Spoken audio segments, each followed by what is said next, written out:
सभी को नमस्कार। इंडियन ज्योग्राफी की क्लास में आप सभी का स्वागत है। आज इंडियन ज्योग्राफी की क्लास में हम उत्तर भारत के विशाल मैदान का अध्ययन करेंगे।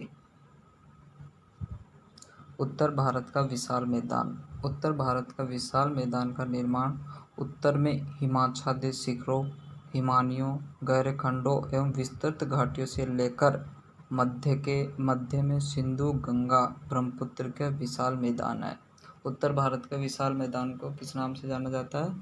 सिंधु, गंगा, ब्रह्मपुत्र के विशाल मैदान के नाम से भी जाना जाता है। उत्तर भारत के विशाल मैदान को किस नाम से जाना जाता है? सिंधु, गंगा, ब्रह्मपुत्र के विशाल मैदान के नाम से भी जाना जाता है। उत्तर भारत के विशाल मैदान का विस्तार है लगभग 3200 किलोमीटर क्षेत्र में फैला हुआ 3200 किलोमीटर क्षेत्र में फैला हुआ और इसकी चौड़ाई है 150 से 300 किलोमीटर। कितनी चौड़ाई है?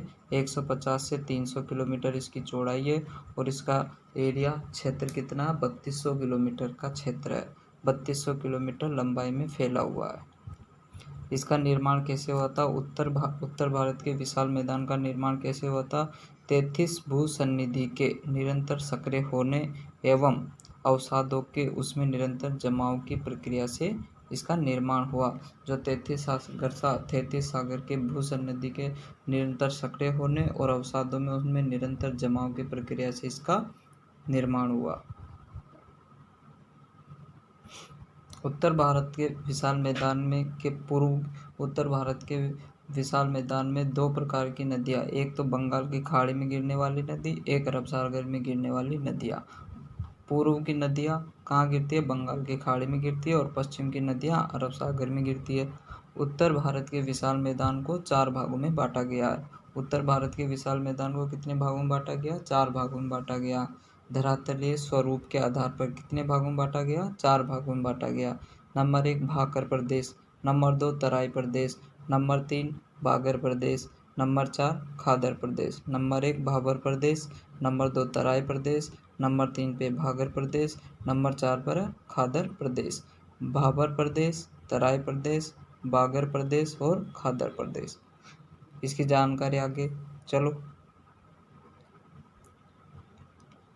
आगे देखते हैं। नंबर 1 पर है भाबर प्रदेश। भाबर प्रदेश किसे कहा जाता है? इसका विस्तार कितना है जानते हैं। भाबर प्रदेश शिवालिक पर्वतमाला के तलहटी क्षेत्र को भाबर क्षेत्र कहा जाता है। भाबर प्रदेश के नाम से जाता है शिवालिक का तलहटी क्षेत्र, जो कि सिंधु नदी से तीस्ता नदी तक अविच्छिन्न रूप में फैला हुआ है। भाबर प्रदेश क्या है? भाबर प्रदेश शिवालिक का तलहटी क्षेत्र का प्रदेश है, जो सिंधु नदी से तीस्ता नदी तक अविच्छिन्न रूप में फैला हुआ है। इसकी चौड़ाई क्या है?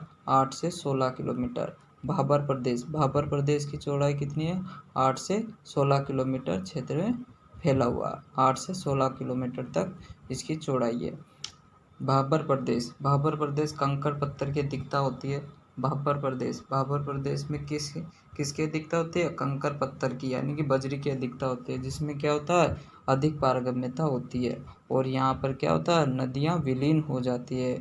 इस क्षेत्र में नदियाँ आके विलीन हो जाती है, लुप्त हो जाती है। भाबर प्रदेश होता है शिवालिक का तलहटी क्षेत्र, सिंधु नदी से तीस्ता नदी का अविच्छिन्न रूप से फैला हुआ क्षेत्र होता है, जिसकी चौड़ाई है 8 से 16 किलोमीटर। कंकड़ पत्थर और बजरी की अधिकता पाई जाती है और अधिक पारगम्यता पाई जाती है। कंकड़ पत्थर बजरी की अधिकता के कारण क्या होगा? अधिक पारगम्यता होगी, मतलब इसमें पानी विलीन हो जाएगा, नदियाँ यहाँ पे विलीन हो जाएगी। कृषि के लिए क्या है? ये अनुपयुक्त है। कृषि के लिए क्या है? अनुपयुक्त क्षेत्र है। नंबर 2 पे तराई प्रदेश। नंबर 2 पे कौन सा? तराई प्रदेश। भागर प्रदेश का दक्षिण भाग। भाबर प्रदेश का कौन सा? दक्षिणी भाग तराई प्रदेश कहलाता है। तराई प्रदेश कैसा होता है? दलदली क्षेत्र होता है। अधिक आर्द्रता वर्षा के कारण यह दलदली क्षेत्र होता है। तराई प्रदेश कैसा होता है? दलदली क्षेत्र होता है। इसकी चौड़ाई क्या है? 15 से 30 किलोमीटर का क्षेत्र है। 15 से 30 किलोमीटर के एरिया में फैला हुआ है। 15 से 30 किलोमीटर तक की चौड़ाई में फैला हुआ तराई प्रदेश क्या? भाबर प्रदेश का दक्षिणी भाग, जो कि दलदली क्षेत्र होता है। अधिक आर्द्रता और वर्षा के कारण कैसा होता है, दलदली क्षेत्र होता है। 15 से 30 किलोमीटर की चौड़ाई में फैला हुआ है। जो ये दलदली तराई प्रदेश है, इसमें घने वनों का प्रदेश कहा जाता है। तराई प्रदेश क्या कहलाता है, घने वनों का प्रदेश। तराई प्रदेश घने वनों का प्रदेश। जैव विविधता का विशाल भंडार पाया जाता है।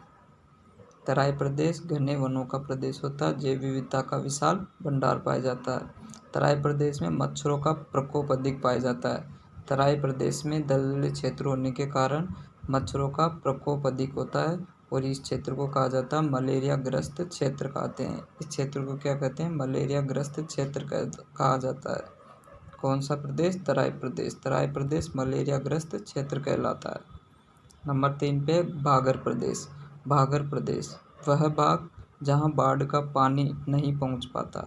भागर प्रदेश क्या कहलाता है, वह क्षेत्र जिस पर बाढ़ का पानी नहीं पहुँच पाता, यानी कि ये समतल से ऊंचा उठा हुआ रहता है। पुराने जलोढ़ों से निर्मित क्षेत्र होता है। भागर प्रदेश क्या होता है, पुराने जलोढ़ों से निर्मित क्षेत्र होता है। पुराने जलोढ़ों से निर्मित क्षेत्र होता है। जलोढ़ क्या होते हैं, जलोढ़ नदियों द्वारा लाए गए अवसादों के जमाव से निर्मित मैदान को क्या कहा जाता है, जलोढ़ क्षेत्र क्या कहते हैं। जलोढ़ क्षेत्र क्या किसे कहते हैं, नदियों द्वारा लाए गए अवसादों के जमाव से निर्मित मैदान को जलोढ़ क्षेत्र कहा जाता है। तो भागर प्रदेश किसे कहते हैं, पुराने जलोढ़ क्षेत्रों से निर्मित क्षेत्र। पुराने जलोढ़ों से निर्मित क्षेत्र को भागर प्रदेश कहा जाता है। कंकड़ पत्थर से निर्मित असमतल व उच्च भूमि होती है, जिसको स्थानीय भाषा में किस नाम से जाना जाता है, भूड के नाम से जाना जाता है। इसमें कंकड़ पत्थर से निर्मित असमतल व उच्च भूमि होती है। कंकड़ पत्थर की अधिकता होती है, असमतल व उच्च भूमि होती है, जिसे क्या कहा जाता है, स्थानीय भाषा में भूड कहा जाता है। भागर प्रदेश। भागर प्रदेश क्या होता है, भागर प्रदेश पुराने जलोढ़ों से निर्मित क्षेत्र होता है, जहाँ बाढ़ का पानी नहीं पहुँच पाता है। जलोढ़ क्षेत्र क्या होता है, जलोढ़ क्षेत्र नदियों द्वारा लाए गए अवसादों के जमाव से निर्मित मैदान। जलोढ़ क्षेत्र नदियों द्वारा लाए गए अवसादों के जमाव से निर्मित क्षेत्र होता है। खादर प्रदेश। नंबर 4 पे खादर प्रदेश। खादर प्रदेश किसे कहते हैं, खादर प्रदेश नवीन जलोढ़ों से निर्मित क्षेत्र। खादर प्रदेश क्या कहलाता है, नवीन जलोढ़ों से निर्मित क्षेत्र को खादर प्रदेश कहते हैं। नवीन जलोढ़ों से निर्मित क्षेत्र खादर प्रदेश। और भागर प्रदेश पुराने जलोढ़ों से निर्मित क्षेत्र भागर प्रदेश। खादर प्रदेश को कछारी प्रदेश भी कहा जाता है, बाढ़ का मैदान भी कहा जाता है। कछारी प्रदेश और बाढ़ का मैदान, कछारी प्रदेश के नाम से भी और बाढ़ का मैदान भी कहा जाता है। खादर प्रदेश, खादर प्रदेश को कहा जाता है नवीन जलोढ़ों से निर्मित क्षेत्र, कछारी प्रदेश, बाढ़ का मैदान। और खादर प्रदेश डेल्टा का निर्माण करते हैं। खादर प्रदेश किसका निर्माण करते हैं, डेल्टाई भाग का निर्माण करते हैं, जैसे गंगा ब्रह्मपुत्र का डेल्टा। और बाढ़ द्वारा यहाँ पर प्रत्येक वर्ष नई उर्वरक मिट्टी लाई जाती है। खादर प्रदेश, खादर प्रदेश किसे कहते हैं, नवीन जलोढ़ों से निर्मित क्षेत्र होता है, जिनको कछारी प्रदेश और बाढ़ का मैदान भी कहा जाता है। यह डेल्टा का निर्माण करते हैं, जैसे गंगा ब्रह्मपुत्र का डेल्टा। और बाढ़ द्वारा प्रत्येक वर्ष नई उर्वरक मिट्टी लाई जाती है और यहाँ पर खेती कृषि के लिए उपयुक्त क्षेत्र होता है। बाढ़ द्वारा यहाँ पर प्रत्येक वर्ष नई उर्वरक मिट्टी लाई जाती है। गिरिपदीय मैदान। गिरिपदीय मैदान क्या होता है, गिरिपदीय मैदान प्रायद्वीपीय मैदान और हुगली नदी के बीच का क्षेत्र क्या कहलाता है, गिरिपदीय मैदान। गिरिपदीय मैदान प्रायद्वीपीय मैदान और हुगली नदी के बीच का क्षेत्र क्या कहलाता है, गिरिपदीय मैदान। और यहाँ पर क्या किसकी अधिकता होती है, लेटेराइट मिट्टी की अधिकता होती है। गिरिपदीय मैदान प्रायद्वीपीय मैदान और हुगली नदी के बीच का क्षेत्र जिसमें लेटेराइट मिट्टी की अधिकता होती है। गिरिपदीय मैदान। उत्तर भारत के विशाल मैदान को 4 भागों में बांटा गया। उत्तर भारत के विशाल मैदान को कितने भागों में बांटा गया, 4 भागों में बांटा गया। पहला भागर प्रदेश, भाबर प्रदेश, दूसरा तराई प्रदेश, तीसरा भागर प्रदेश और चौथा खादर प्रदेश। भागर प्रदेश, भाबर प्रदेश, तराई प्रदेश, भागर प्रदेश और खादर प्रदेश।